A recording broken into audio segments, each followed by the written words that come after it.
Kumusta?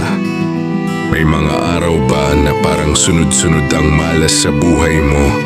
Laging may aberya, kulang sa pera, o kaya parang walang swerte sa pag-ibig o trabaho?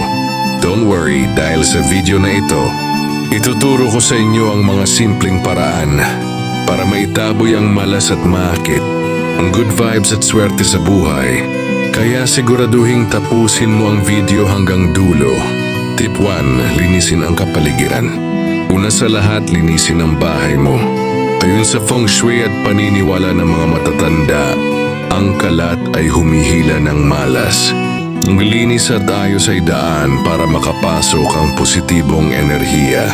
Tip, simulan sa pintuan. I-check kung may bara o harang na nakakasagabal sa pagpasok ng swerte. Tip 2. Gumamit ng asin. Ang asin ay kilala bilang pangalis ng malas o negative energy. Pwede kang maglagay ng kaunting asin sa sulok ng bahay o sa ilalim ng kama. Iba pa, mag-asin bath ka, maghalo ng asin sa tubig at gamitin pampaligo para linisin ang iyong aura. Tip 3. Magsindi ng kandila o insenso. Ang apoy ay simbolo ng liwanag at lakas. Ang kandila o insenso ay tumutulong para itaboy ang negative energy. Mas mainam kung white candle at lavender o sandalwood incense.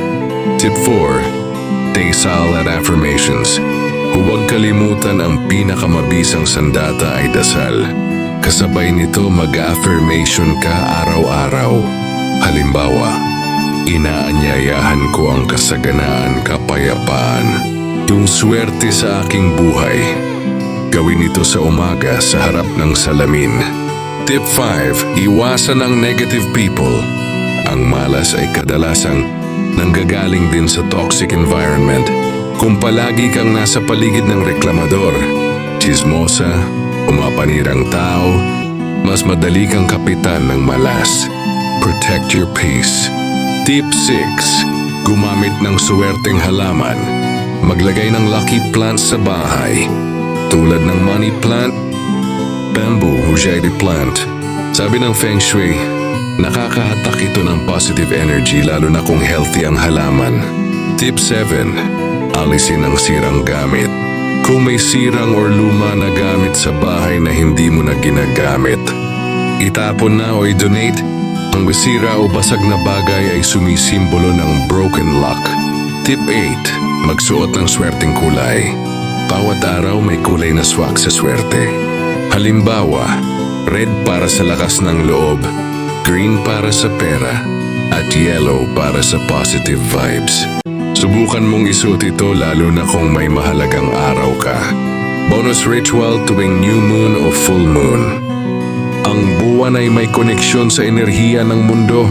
Tuwing new moon, mag-wish ka ng new beginnings. Tuwing full moon, magpasalamat at mag-release ng mga bagay na hindi na nakakatulong sa'yo. Ang malas ay parte ng buhay, pero kaya natin itong iwasan at kontrahin.